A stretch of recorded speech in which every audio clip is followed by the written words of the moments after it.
Bismillahirrahmanirrahim. Assalamualaikum warahmatullahi wabarakatuh. Shalom, Om Swastiastu, Namo Buddhaya, salam kebajikan. Yang saya hormati Saudara Wakil Presiden, para Menteri, para Kepala Badan, Ketua Dewan Ekonomi Nasional, Jaksa Agung, Kepala BIN, Panglima TNI, Kapolri, dan para Wakil Menteri Kabinet Putih sekalian yang hadir. Pada sore hari ini saya kumpulkan saudara-saudara dalam sidang Kabinet Paripurna pada awal bulan Desember ini. 1,5 bulan sesudah pelantikan kita. Sekaligus tentunya bertemu kembali secara lengkap setelah saya kembali dari kunjungan kerja saya ke beberapa negara sahabat minggu lalu. Walaupun sejak saya kembali saya sudah berjumpa dengan saudara-saudara sebagian, ya, dalam beberapa rapat terbatas dan dalam beberapa kali laporan tentang beberapa kejadian dan masalah. Tapi saya kira ini yang pertama kali kita secara lengkap hadir di sini. Dan untuk itu saya ucapkan terima kasih kepada saudara-saudara sekalian. Maksud dan tujuan daripada sidang paripurna kali ini tentunya akan saya memberi penjelasan tentang kunjungan saya, hal-hal yang menjadi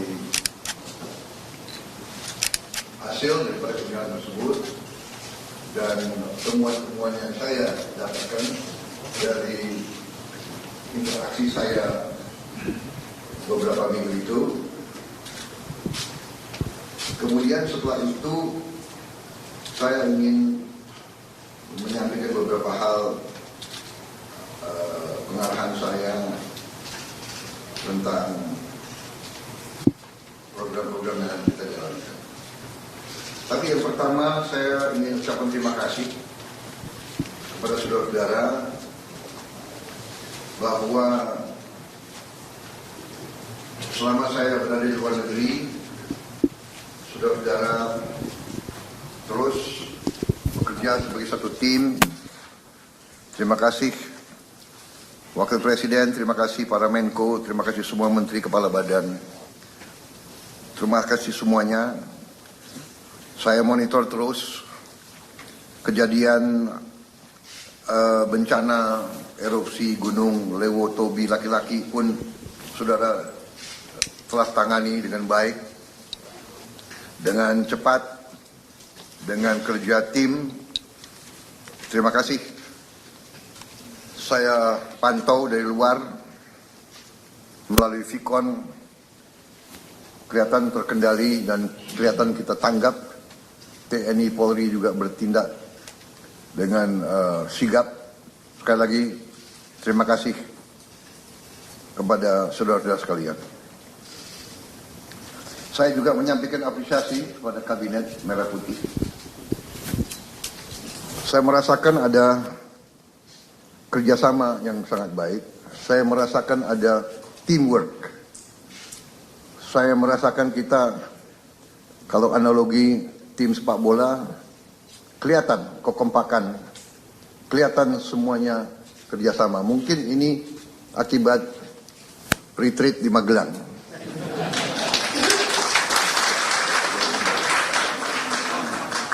Kalau 3 hari saja begitu hasilnya, mungkin kita tambah 5 hari lebih baik lagi. Bagaimana konsensus keputusan?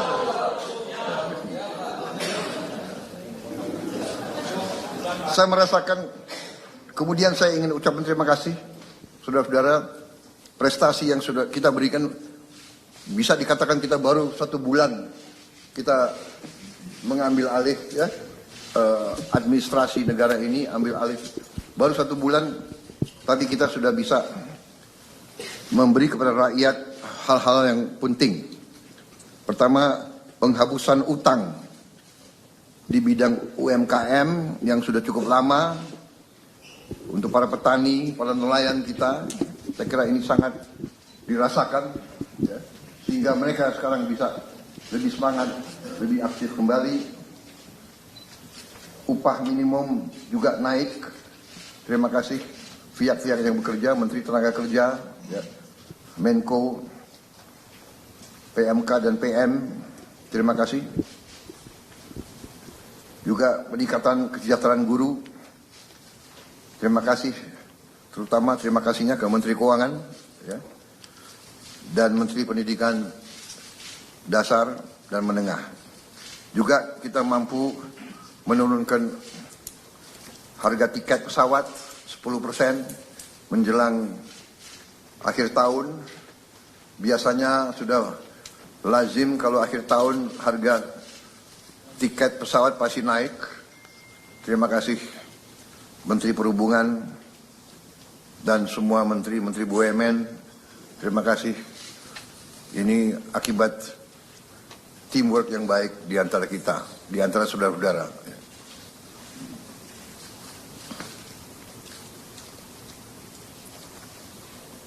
Saya merasakan di mana-mana rakyat merasa bahwa kita terus pada komitmen kita untuk selalu berpihak kepada rakyat, berpihak kepada kepentingan nasional. Kita melanjutkan dasar-dasar yang sudah diletakkan oleh Presiden sebelumnya, tapi kita bertekad untuk terus memperbaiki semua kebijakan, memperbaiki sistem yang perlu diperbaiki. Sebagai contoh juga, saya juga sampaikan terima kasih kepada tim Menko Pangan dan semua menteri-menteri yang berurusan dengan pangan kita. Dalam rapat terbatas terakhir beberapa hari yang lalu, saya mendapat paparan yang sangat menggembirakan. Produksi pangan kita naik, cadangan pangan kita mungkin terbesar selama beberapa tahun ini. Yang ada di gudang kita, saya kira mendekati 2 juta ton. Dan sangat besar kemungkinan dan keyakinan saya tahun 2025 kita tidak akan impor beras lagi. Bahkan cadangan kita cukup. Walaupun ini berita yang sangat baik, dan ini sekali lagi akibat kerja keras saudara-saudara, apresiasi saya juga kepada Menteri Pertanian dan timnya, Bulog, Badan Pangan Nasional, semua unsur, Menteri BUMN dan BUMN yang berada di bawah pengawasan Menteri BUMN. Terima kasih. Langkah-langkah kita di akhir tahun 2024 juga karena dukungan Presiden Joko Widodo sebelumnya, kita mampu mengatasi tahun ini yang tidak ringan karena kita hadapi El Nino sekaligus La Nina. Musim kering, tapi kita mampu mengatasi, mampu menghadapi di tengah memang suasana geopolitik yang tidak ringan. Masalah geopolitik berpengaruh dengan masalah pangan. Kalau terjadi suatu ketegangan dan krisis, negara-negara yang biasanya ekspor pangan akan menghentikan ekspor mereka. Ini fenomena yang sudah terjadi berkali-kali. Karena itu, terima kasih, alhamdulillah kita sekarang berada dalam posisi yang semakin kuat. Dan semakin ke depan kita akan tambah kuat di bidang ini. Kita tidak nanti hanya bebas dari impor beras, tapi kita harus bebas dari impor semua komoditas pangan.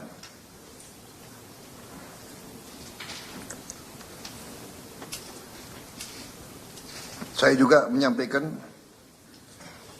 terima kasih saya, apresiasi saya kepada Mendagri yang mengendalikan, yang ikut bantu mengendalikan pemantauan inflasi. Mendagri di mana? Mendagri. Oh ya, terima kasih Mendagri.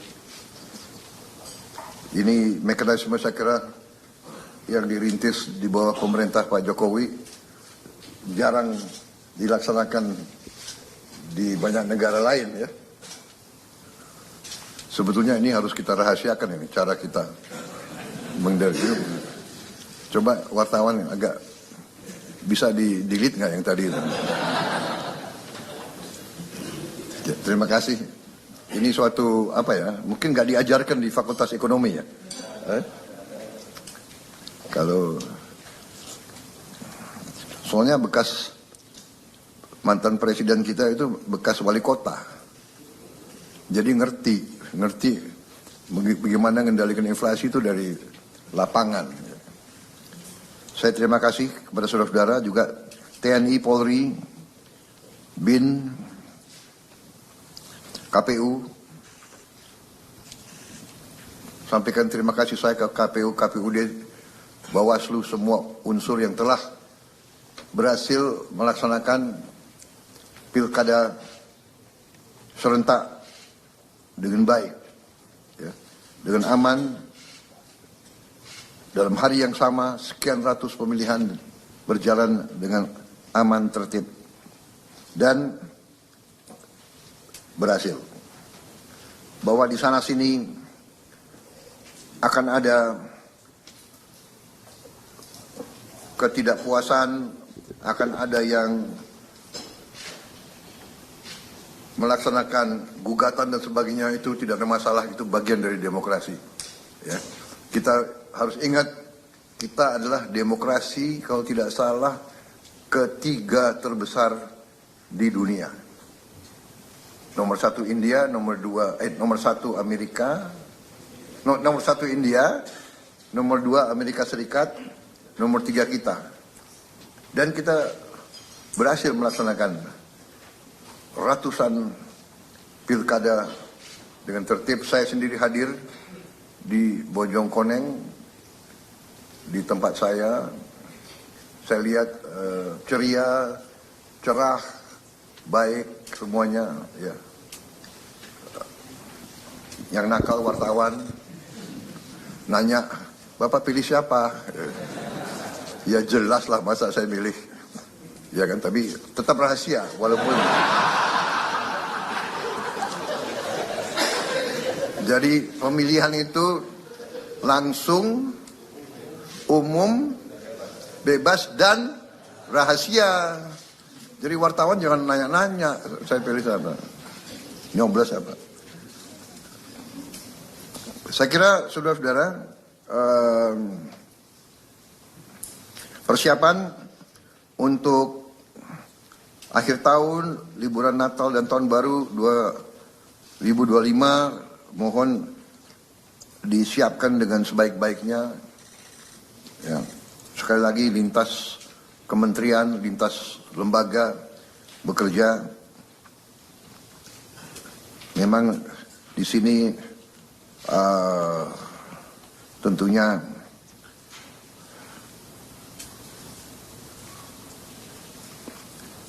Menko Infrastruktur, Menteri Perhubungan, ya, Menteri PU, Menteri Pariwisata, Kapolri, TNI yang akan menghadapi beban tugas yang meningkat menjelang akhir tahun ini. Tapi saya yakin dan kita mampu menyelenggarakan semua persiapan dengan sebaik-baiknya. Kita yakinkan bahwa masyarakat bisa menghadapi tahun baru dengan aman, ya, dengan tertib dan dengan lancar. Ini juga manfaat kita, momentum kita untuk meningkatkan perekonomian kita. Kita juga sekali lagi mungkin pertama kali dalam beberapa tahun ya kita bisa menurunkan harga tiket pesawat. Biasanya menjelang akhir tahun atau hari libur harga-harga naik, kita bisa turunkan sedikit tiket pesawat untuk membantu masyarakat dan rakyat kita.